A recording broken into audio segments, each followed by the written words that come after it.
งงานนะคะตอนนี้จะเลย9 โมงสามทุ่มประมาณนี้เลยเนาะทุกคนตอนนี้กำลังย่างเมื่อแล้วก็คิดว่าเดี๋ยวว่าแวะอันนี้เมื่อกินอะไรเมื่อซื้อส้มตำกินนะเฮ้ยซื้อส้มตำกินข้าวแรงวันนี้นะทุกคนนะแต่ว่าดึกละไม่ได้ชอบน่าจะขำมากแล้วก็เดี๋ยวข้าวตอนนี้เรากำลังย่างทุกคนเคยพักกันนะยังเดี๋ยวเราเข้าเซเว่น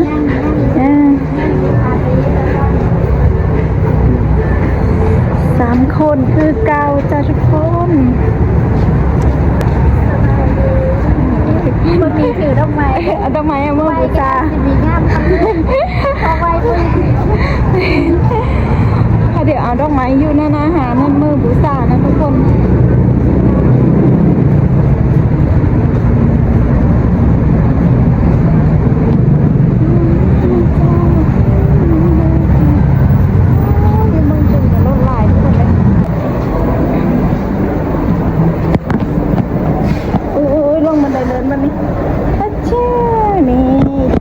เป็นทุกกันนะทุกคนสบายอยู่พี่นะยังงั้นก็ได้ขี่บันไดเลินทุกคนเลย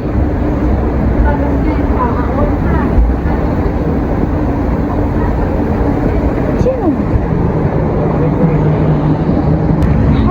ทุกคนตอนนี้ก็ใกล้สีฮอดกัน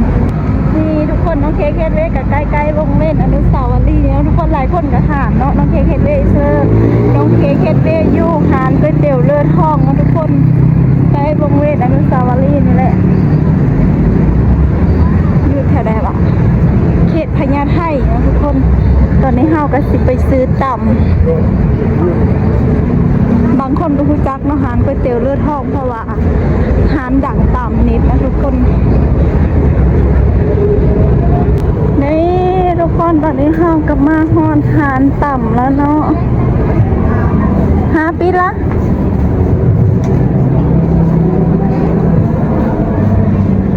ทุกคนเข้าสิมาสั่งต่ำไปต่ำทะเลปะ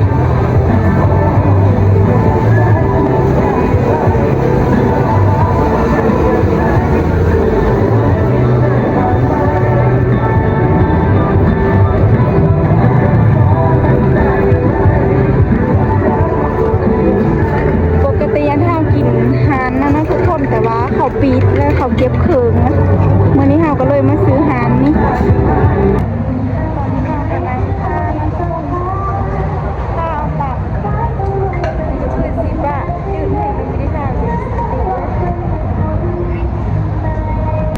นี่ทุกคนตอนนี้ต่ำทางกันแล้วเนาะรอทางเพิ่ม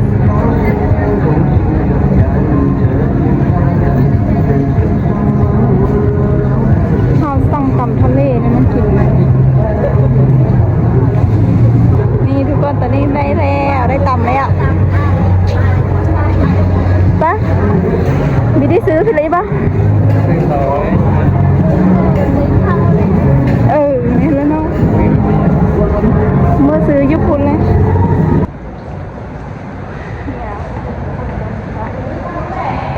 ก่อนเขาจะคล้ายๆกับทางสุดระดับคนกระบะ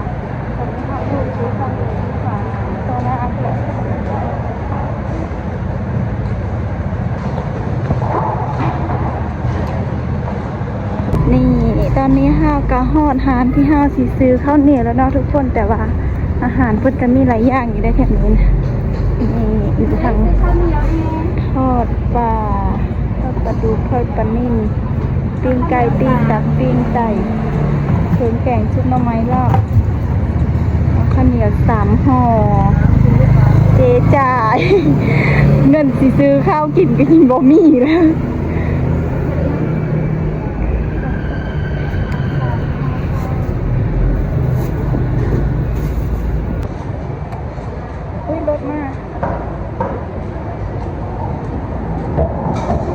รถมาข้างหน้า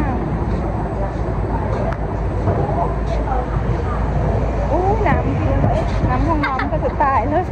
ถ่ายคลิปถึงน้ำหยดน้ำยาล้ำเสื้อตลกเว้ยได้เข้าห้องกันโอ้ 3ห่อคนละห่อที่กินข้าวเช้านี่ก็เหลือทุกคนในเช้าที่ประเดี๋ยวซื้อปิ้งไก่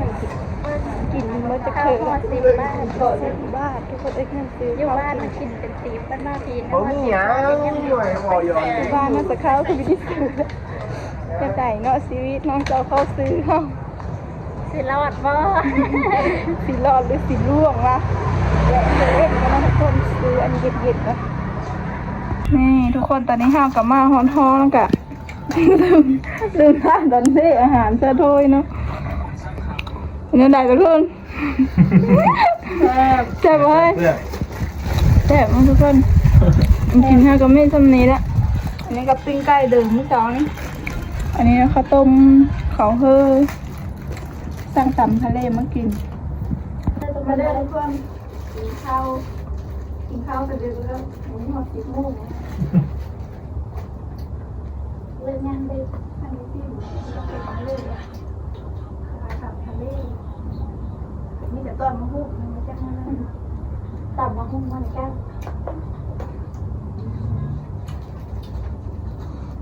คือตำในบ้านข้างตำเลยแต่วิคือนะวิคืองานนั้นหาหนึ่งเจ้าคือเราตำเสื้อกับวิคือเดี๋ยวเพื่อนงานเปิดนะเปิดก็หาเราตำคนเดียวมันจะลูกค้าก็มาทำว่าทานนู้นจะทานนี้ทานไหนอร่อยแบบนั้นเลยนะเราแล้วไปทำเจ้าค่ะเราให้ในนั้นจะได้เจ้าแล้วนะเราคนดีเยอะๆเขาผิดเดียวแล้วก็ไม่ได้เธอดูน้องทานเท่าไปเข้าเลยเธอทานเท่าไปเขาเป็นไรเอามากเลยทานเท่าแล้วก็เนื้อมันถึง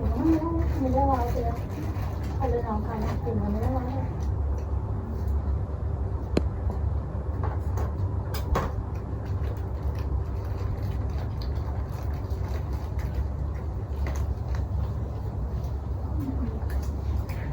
แต่เนาะเดือดเข้าเลย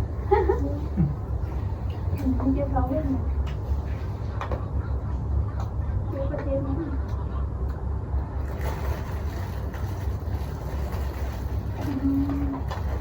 กินใกล้ไม่รอเปิดข้างในแล้วก็ลูกถ้าโอเคเนาะดับมันจะขึ้นบ้านทางนี้ให้เราตามเหมือนตามบ้านนะเนาะ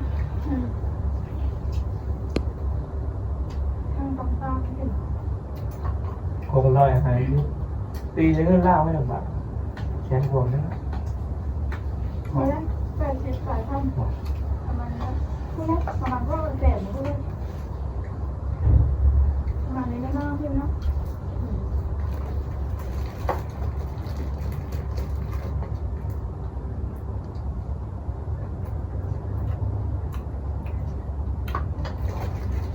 กินน้ำเราจะแซ่บของคืน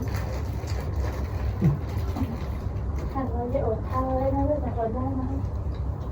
เขาพูดมันเหมือนเป็นทำเหมือนเป็นจะพูดจะกินเขาเลยจะต้องกินตัวกินตัวเลย งานไม่เลยว่าเขาหนักคือให้เป็นวันเลย ถ้าได้ลมเลยข้าวถ้าได้ลม แต่ในโรคเส้นไม่ แล้วเบิ้ลไปถ้าให้เฮากินเบิ้ลหุ่นให้เฮาแม่งเจ้าไหว แต่ในโรคเส้นเจียววัวจุ่มลงหมอ เราหยุดทั้งหมด ดิตู้ยิ่งมาแล้วเข้างานแล้วมาเอง นางผู้นางนี่แหละ